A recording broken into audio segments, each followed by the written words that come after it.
नमस्कार, BTV news के इस बुलेटिन में आपका स्वागत है। सबसे पहले आइए एक नज़र डालते हैं आज की कुछ खास खबरों पर।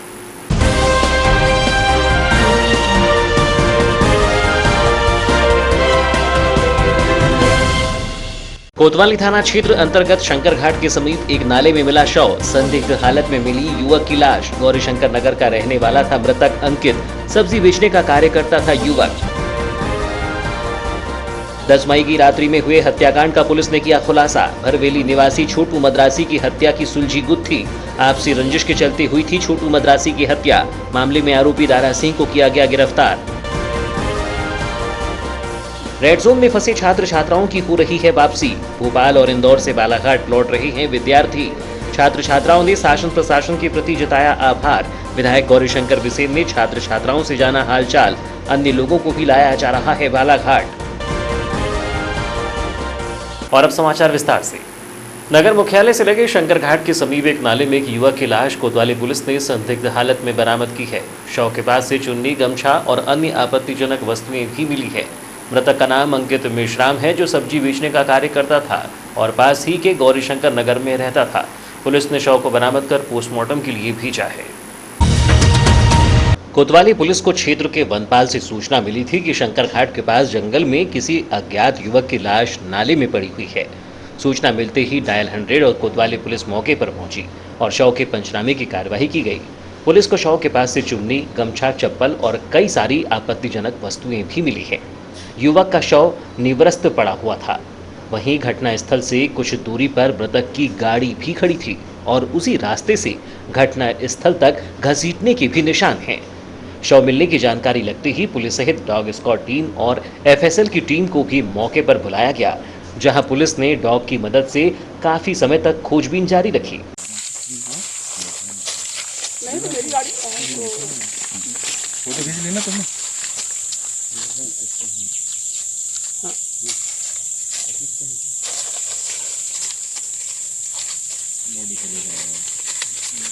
बताया जाता है कि मृतक अंकित मेश्राम नगर के वार्ड क्रमांक 1 गौरीशंकर नगर का निवासी था, जो कि सब्जी का व्यवसाय करता था।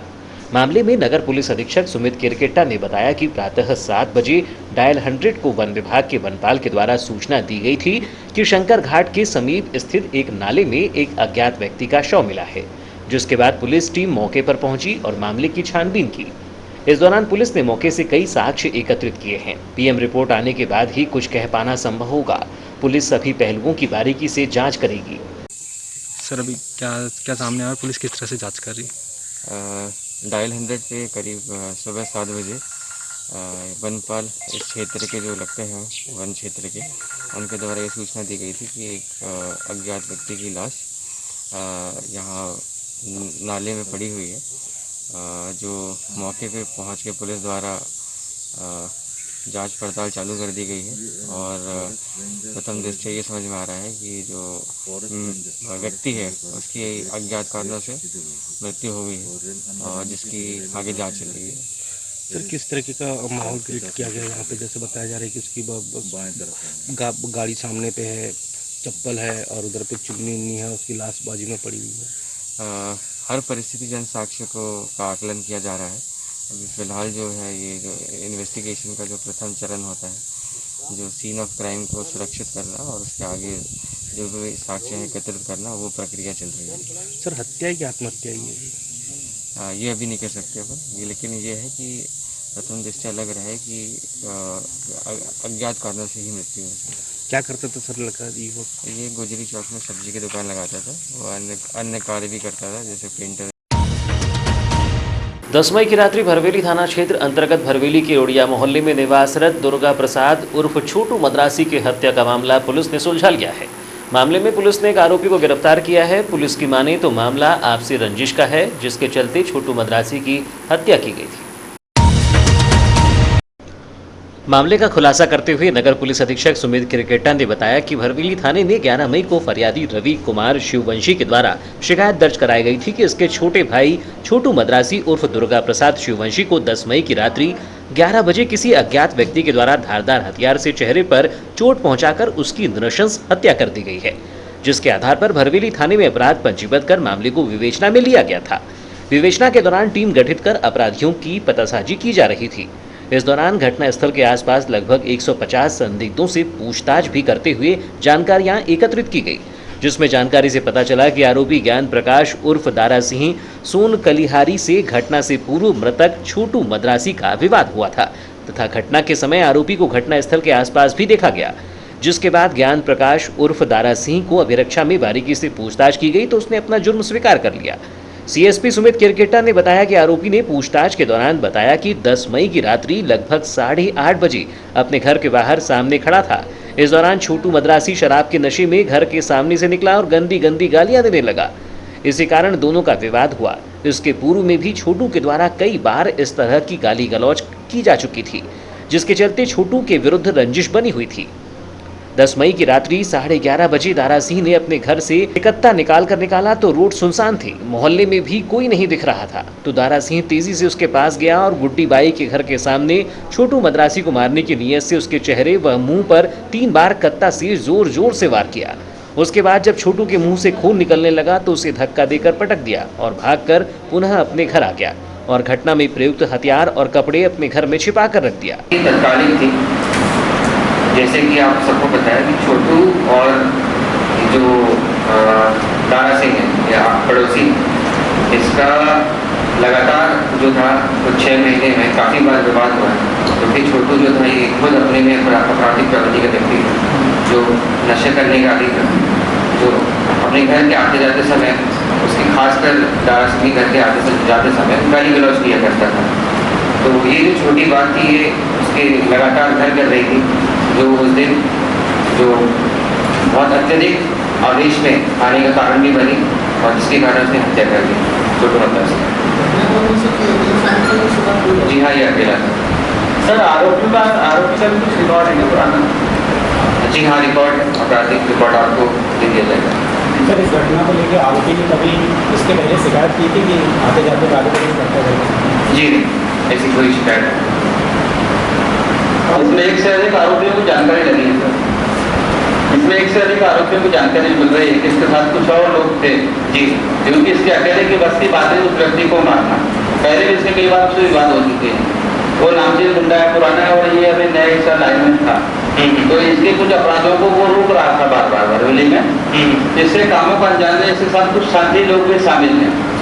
ये अपराध किसके शामिल थे? मामले में पुलिस ने आरोपी दारा सिंह सहित घटना में प्रयुक्त हथियार को बरामद कर लिया है। कोरोना संक्रमण के दौरान प्रदेश के रेड जोन क्षेत्र भोपाल और इंदौर में लॉकडाउन के दौरान फंसे जिले के छात्र छात्राओं को पुनः बालाघाट लाने का क्रम प्रारंभ हो गया है। इसी क्रम में जहां रविवार की प्रातः अधिकांश छात्र छात्राएं बालाघाट पहुंचे तो अन्य शेष लोगों को लेकर भी भोपाल और इंदौर से बसें बालाघाट के लिए निकल चुकी हैं। बसों में बैठने के दौरान घर वापसी की राह तक रही इन छात्र छात्राओं की खुशी का ठिकाना नहीं रहा, जिन्होंने शासन प्रशासन के प्रति आभार जताया है। देश में बढ़ते कोरोना के संकट को देखते हुए प्रदेश के मुख्यमंत्री शिवराज सिंह चौहान ने सूबे के छात्र छात्राओं, श्रमिकों, कामकाजी लोगों और अन्य व्यवस्थाओं में लगे प्रदेशवासियों की घर वापसी के इंतजाम किए हैं। इसी कड़ी में हर रोज प्रवासी अपने घरों की ओर पहुंच रहे हैं। इसी कवायद में रविवार को भोपाल और इंदौर से सैकड़ों छात्र छात्राएं व नौकरी पेशा लोग सुबह 2 बसों से बालाघाट पहुंचे, जबकि इस सिलसिले में आज और कल अनेक बसों में बड़ी संख्या में विद्यार्थी, नौकरी पेशा, श्रमिक भी भोपाल व इंदौर से आएंगे। यह क्रम अनवरत जारी रहेगा। इसी तरह ट्रेनों पर सवार होकर चेन्नई से जबलपुर पहुंचे श्रमिकों को जबलपुर से बालाघाट तक दर्जनों बसों से 400 से अधिक श्रमिक भी आए। इस दौरान उनकी उचित जांच पड़ताल की गई, जो पूरी तरह स्वस्थ और सुरक्षित पाए गए।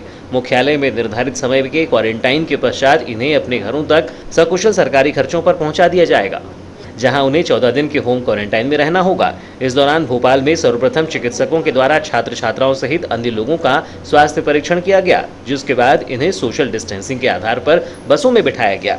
इस दौरान बसों में बैठने के पश्चात छात्र छात्राओं ने शासन प्रशासन के प्रति आभार भी जताया है। बहुत सारे लोग बैठे हुए हैं जो यहाँ पर भोपाल लॉकडाउन पे फंसे हुए थे। सभी माननीय नेताओं का मैं तहे दिल से शुक्रिया अदा करती हूँ, जिन्होंने हमारी इतनी सृष्टि की, हमारे लिए इतना कार्य किया, उनके लिए दिल से धन्यवाद। वहीं सभी का कुशल क्षेम जानते हुए प्रदेश की पूर्व मंत्री व विधायक गौरीशंकर बिसेन ने आम जनमानस से गुजारिश करते हुए कहा कि बाहर से आए हमारे अपने भाई बहनों के साथ कदाचित भेदभाव नहीं, बल्कि सावधानी पूर्वक उनकी देखभाल करें। यह कोई बीमार नहीं है, अपितु स्वास्थ्य के दृष्टिगत से अलग से सुरक्षित रहे हैं। विधायक बिसेन ने बताया कि जबलपुर, भोपाल और इंदौर से रवाना होने के पूर्व वहां के जिला प्रशासन ने इनकी पर्याप्त जांच की और भोजन इत्यादि की समुचित व्यवस्था भी करवाई थी। तत्पश्चात ही गंतव्य की ओर बसों को प्रस्थान किया।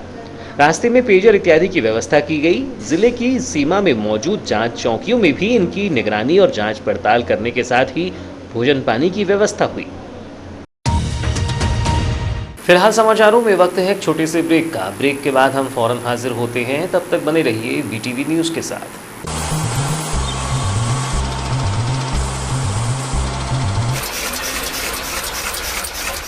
बालाघाट जिले की निष्पक्ष निर्भीक खबरों के लिए पढ़ते रहें जिले का सर्वाधिक लोकप्रिय विश्वसनीय अखबार दिव्य एक्सप्रेस। बालाघाट, छिंदवाड़ा, सिवनी, बैतूल, नरसिंहपुर, मंडला जिलों से प्रसारित।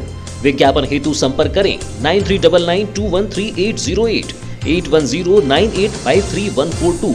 कार्यालय दीनबंधु चौक, बालाघाट। नगर में संचालित अशासकीय शिक्षण संस्थानों में कार्यरत शिक्षक, शिक्षिकाओं व अन्य कार्यरत कर्मचारियों को बंद न किए जाने एवं उन्हें प्रतिमाह बिना किसी कटौती के वेतन प्रदान करने के लिए जिला शिक्षा अधिकारी ने निर्देशित किया है।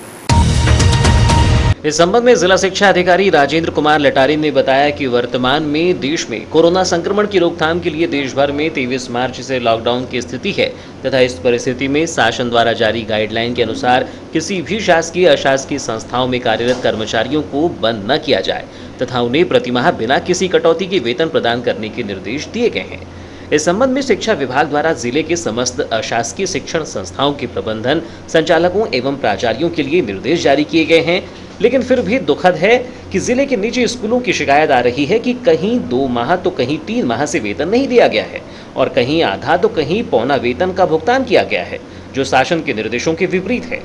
शिक्षक सामने आकर खुलकर शिकायत नहीं कर पा रहे हैं क्योंकि मैनेजमेंट द्वारा उन्हें नौकरी से निकाले जाने का डर बना हुआ है। अतः बालाघाट नगर और जिले के समस्त संचालकों, प्राचार्यों को निर्देशित किया जाता है कि वे अपने विद्यालय के माह फरवरी, मार्च और अप्रैल का वेतन भुगतान पत्रक और वेतन पंजी बैंक जमा पावती की छायाप्रति 18 मई को जिला शिक्षा अधिकारी कार्यालय बालाघाट में जमा करें। किसी विद्यालय द्वारा भुगतान नहीं किया गया हो तो तत्काल भुगतान कर आवश्यक छायाप्रतियां जिला शिक्षा अधिकारी कार्यालय में जमा करें। यदि आपके द्वारा छायाप्रतियां जमा नहीं की जाती हैं तो आपके स्कूल पर कार्यवाही हेतु आप जिम्मेदार होंगे। रविवार के दोपहर 12 बजे के लगभग मुख्यालय से लगे ग्राम पाथरवाड़ा निवासी 18 वर्षीय बालक ने घर के किचन में रखी एप्पल जूस की बोतल में रखे एसिड का सेवन कर लिया, जिसके बाद उसकी तबीयत खराब होने लगी, जिसके बाद उसे उपचारार्थ जिला चिकित्सालय में भर्ती किया गया है।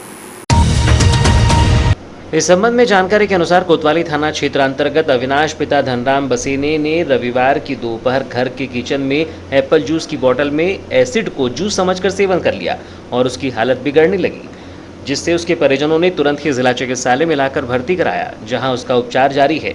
जबकि हट्टा निवासी एक युवक जो अपने खेत में जा रहा था, जिसे किसी जहरीले सांप ने उसके दाहिने पांव में काट लिया और जानकारी लगते ही उसके पिता ने उसे जिला चिकित्सालय में भर्ती कराया।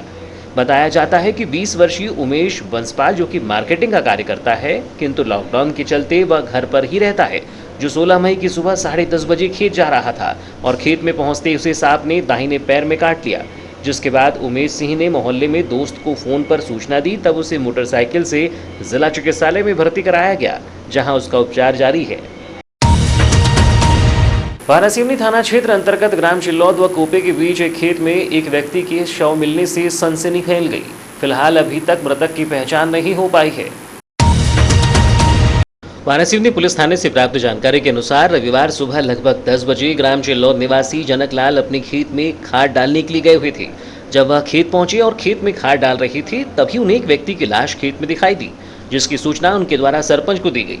जिसके बाद सरपंच प्रतिनिधि ललित गौतम ने पुलिस थाना वारासिवनी में इसकी जानकारी दी, जिसके बाद सहायक उप निरीक्षक कलश राम उइके तत्काल पुलिस बल के साथ घटनास्थल पर पहुंचे, जहां पर उन्होंने शव का पंचनामा बनाया और मृतक के संबंध में पूछताछ की, लेकिन उसके बारे में कोई भी जानकारी नहीं मिल पाई। जिसके बाद शव को लाकर शासकीय चिकित्सालय वारासिवनी में फ्रीजर में रखा गया है। मृतक की उम्र लगभग 45 वर्ष बताई जा रही है। फिलहाल पुलिस द्वारा अज्ञात मृतक के बारे में जानकारी हासिल करने का प्रयास किया जा रहा है। इस मामले में पुलिस द्वारा मर कायम कर जांच की जा रही है। बीटीवी की नन्ही दर्शिका मायरा खान का 17 मई को 6वां जन्मदिन है। इनके जन्मदिन के अवसर पर पापा शमीम, मम्मी शमा, नाना इस्माइल खान सहित बीटीवी परिवार भी बधाई प्रेषित करता है। आपको जन्मदिन की हार्दिक शुभकामनाएं मायरा।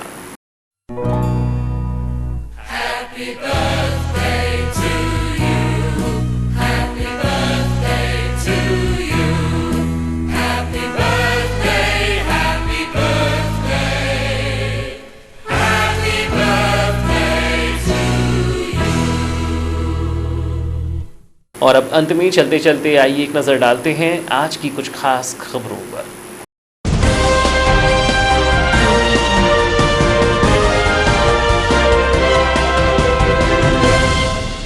कोतवाली थाना क्षेत्र अंतर्गत शंकर घाट के समीप एक नाले में मिला शव। संदिग्ध हालत में मिली युवक की लाश। गौरीशंकर नगर का रहने वाला था मृतक अंकित। सब्जी बेचने का कार्य करता था युवक। 10 मई की रात्रि में हुए हत्याकांड का पुलिस ने किया खुलासा। भरवेली निवासी छोटू मद्रासी की हत्या की सुलझी गुत्थी। आपसी रंजिश के चलते हुई थी छोटू मद्रासी की हत्या। मामले में आरोपी दारा सिंह को किया गया गिरफ्तार।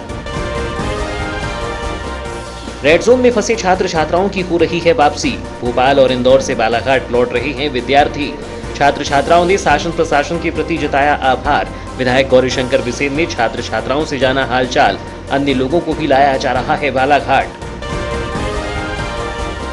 तो ये थी अब तक की खबरें। नई खबरों के साथ एक बार फिर हम हाजिर होंगे। तब तक के लिए दीजिए इजाजत। नमस्कार।